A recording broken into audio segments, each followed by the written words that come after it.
Welcome to Zimmerman Podcast, episode 122. Today is week 10 in our new series, The Path Back to You. If you're new to this series, we're taking 1 year to discover how to become who we are meant to be. Each month, we dive into a new topic, and this month, it's all about exchanging ego for soul. Today, we are talking about what does soul freedom look like? So let's get started and take this next step on the path back to you. All right, you ready? Let's do it.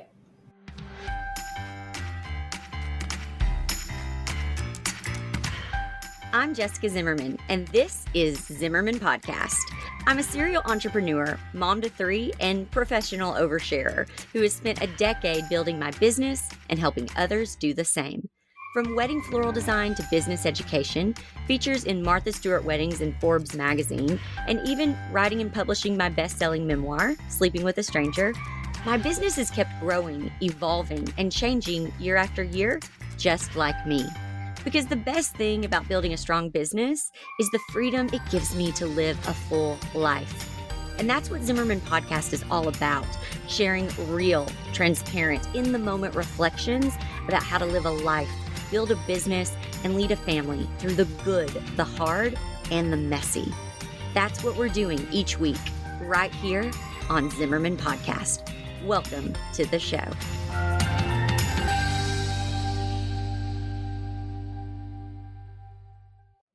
If you're following along week by week, you know that last week we talked about the difference between ego and soul. This week, we're going to talk about what soul freedom looks like. The whole point of this series and of my course, The Path Back to You, is finding how to unlock the freedom to live your life out of soul freedom. Because if you're not living out of freedom, what are you even doing? And yet, I've spent decades of my life living in bondage to people and stories that I never chose for myself. Maybe you can relate. When you're not living life out of soul freedom, it's usually because you haven't figured out what you want or you haven't given yourself permission to actually go after it. So let's talk about what soul freedom looks like and how you can choose it. True soul freedom, it comes when you have the autonomy of choice. So often, the lowest times in our lives happen when we have no good choices. Choices can be taken away from us in many different ways. Some we can control, others we can't. Even when someone isn't actively taking away your freedom, limiting beliefs that are passively handed down can also take freedom away. Even if you have had the best childhood imaginable, a marriage a Disney princess would be jealous of, a career that lights you up, and a family that champions you endlessly, you can still uncover messages you've believed that limit your freedom.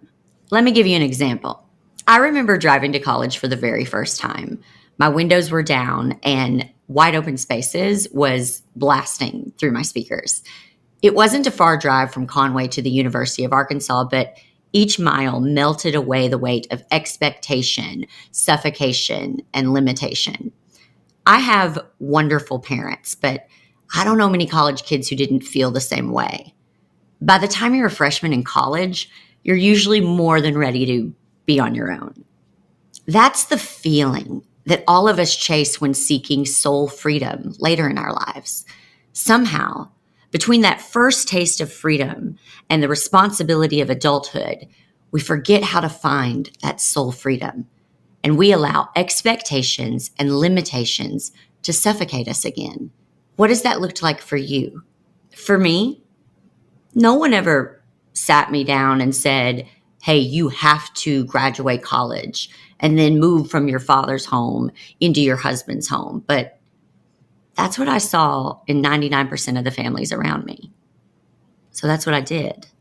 And maybe because I never got the verbal permission that said, hey, go out there, listen to your own soul, make a life for yourself. We love you. We accept you no matter what. I just looked around me and followed in the footsteps of what I saw. I wanted nothing more than to move away from Arkansas. But even though they never told me this directly, somehow, some way, I had taken on the responsibility of my parents' emotions. And I felt like if I moved away, I would disappoint them. And no one ever told me that I'd fail them and embarrass my family if my marriage failed. But I heard what people in my community said about other divorced people. And I saw the marriages that people stayed in when they could have, maybe should have, ended those marriages and begun again alone. I've been saying for years that our envy can reveal what we most desire. And as silly as this is going to sound, I remember watching Sex and the City when I was in college and soon after I graduated college. And I was envious of Carrie Bradshaw, not of her admittedly totally unrealistic job and accompanying salary and apartment, but envious that she gets to decide what she eats for dinner.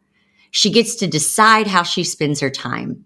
She gets to decide what she wears, regardless of how situationally appropriate or inappropriate it might be. She gets to make her own choices, and she lives with her own mistakes.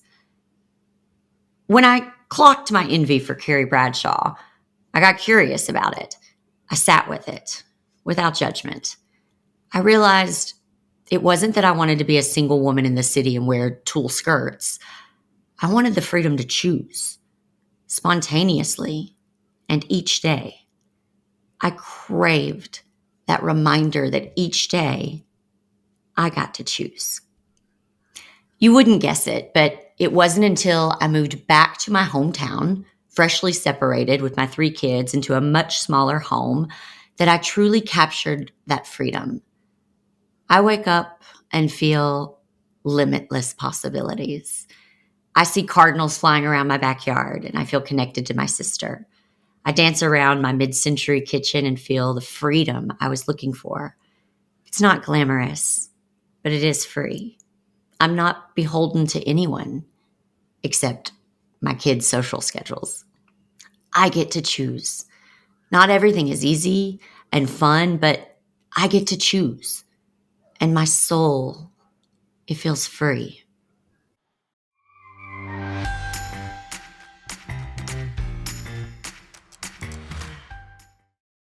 When you feel like you're losing your mind, I'm here to help you restore your soul. A few years ago, I woke up and felt like everything in my life was a lie. I didn't recognize myself or any of the people around me. For the first time in my life, I questioned everything I had ever been taught or told. I didn't know what was true anymore, and I felt like everything I knew was slipping away from me. I went through a complete dark night of the soul until I was forced by something much more powerful than me and my fears to stop running from myself and start facing the truth. That the pain in my life wasn't coming from the world around me, but from the pain inside me. I remember thinking, what if the cause of your pain and the cure for your pain is the same? You. That's what my program, The Path Back to You, is all about. Not starting over, but starting again on a path that will return you to yourself, a path that will heal and refine you, a path that will break you and make you whole. When searching for answers to what felt like an all at once, completely sudden, never ending list of questions with no answers, all I found was the advice just sit with yourself and heal. All the answers are inside of you. And I remember thinking, gee, thanks. That's helpful. I know I need to heal, and I'm willing and ready to do the work to do that, but how? Where do I begin? Well, it took some time, but after years of therapy, researching on my own, trial and error, mess ups and setbacks, I found my way back home, back to myself. In the path back to you, I share with you my own personal story of struggle and trauma as a sacred offering. My hope is that through my story, you can better see yourself. I share with you my darkest moments and the steps I took to find my light, the light I had dimmed for most of my life. Throughout all the heartache I've endured, I've finally found peace, and I want to share my roadmap with you. If any of this resonates with you, trust that this episode found you for a reason. Trust the divine intervention. Those brave enough to have embarked on a healing journey know how incredibly lonely and painful it is. I remember feeling completely isolated, like I didn't even belong in this world anymore. It was scary as hell. But I want you to know you are not alone. While I fully believe healing is a solo journey, I think it's totally okay to have a roadmap and a pathfinder who has gone before you to guide you as you return home to you. Join me on the path back to you. Click the link in the show notes or go to jessicazimmerman.com to learn more. And just for you, podcast listeners can get 15% off with code PATH15. That's PATH15.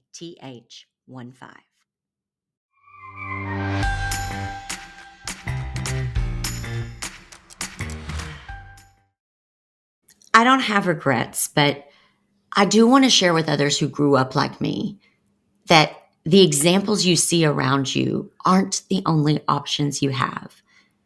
I often wonder what my life would have looked like if I'd had different examples around me. I wish I'd seen more examples of women who didn't move straight from their childhood home to college to getting married and into their husband's home. I wish I would have seen more examples of women who spent some years alone, figuring out their own path with no one to check in with except themselves. I wish I had seen an example of someone who loves and honors their family, but still takes a year to travel full time or move somewhere where they feel deep, deep belonging.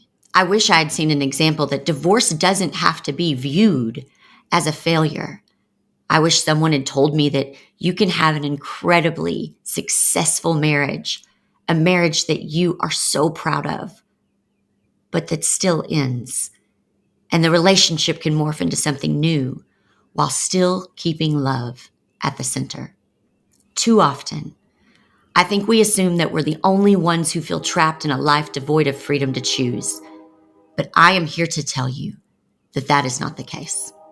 Everyone you know, even those you least expect, feels suffocated in some aspect of their life.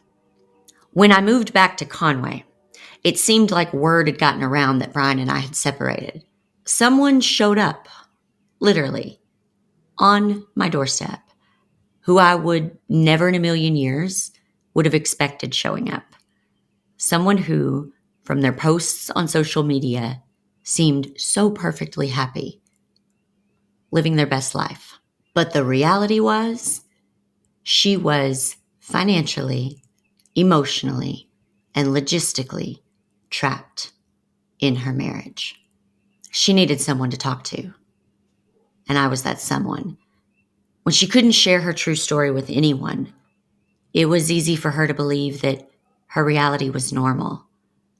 Once she shared what was happening behind closed doors, she saw and heard that she deserved the freedom of choice. Why did she show up at my doorstep? Why did she share with me the most personal and private details of her life that she had never shared with anyone? Because I was brave enough to forge my own path. Because I was courageous enough to go, I understand that this is what the entire world is telling me to do, but it doesn't feel right. So I'm going to do this. I was the only example she had of that. And once she saw an example of it, like a moth to a flame, she came and she poured out her heart and her soul.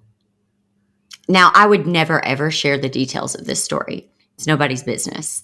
But what I do want to share with you is that when you begin to be brave enough to live your truth without even knowing it, you start a ripple effect. You start allowing others to see that they can live their truth as well. In my life, and in the past few years especially, I've made some tough choices. I've shifted my business focus. I've moved from Conway to Nashville and back again. I've disappointed my family. I've paused friendships. I've started new ones. I ended my marriage and entered into a much healthier relationship with my children's father after that marriage ended. None of these choices were easy, but I got to make each of them myself. That is soul freedom for me.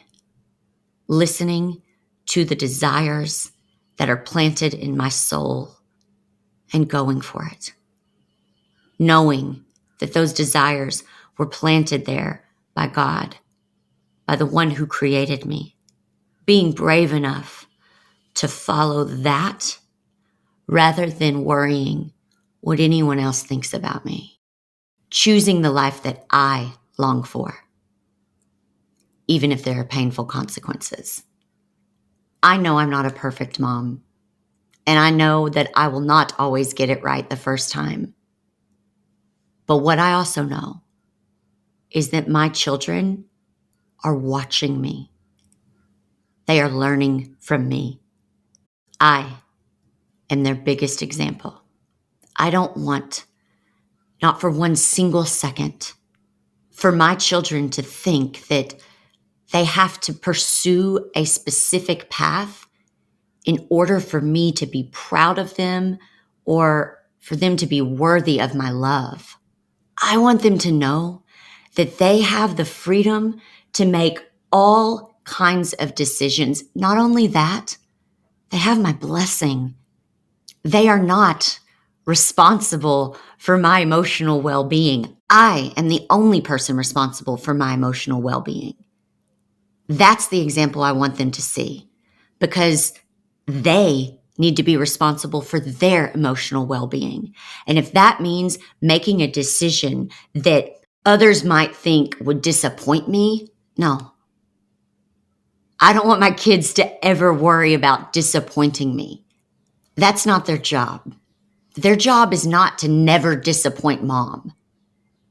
Their job is to never disappoint themselves. My happiness, my emotional well-being does not have anything to do with the decisions they make. And this is something I tell them every single night before they go to bed. You know how much I love you, and it has absolutely nothing to do with your achievements. Because you are a soul in a human body, you are worthy of love. You already have my love. You don't have to do anything, achieve anything, be a certain way, look a certain way, play a certain sport, none of that, in order to have my love. You already have it. It's a done deal. I love you. I am here for you. You have my support in whatever decisions you make. I have no roadmap for my children's lives. I don't have any expectations other than for them to relentlessly follow their own soul.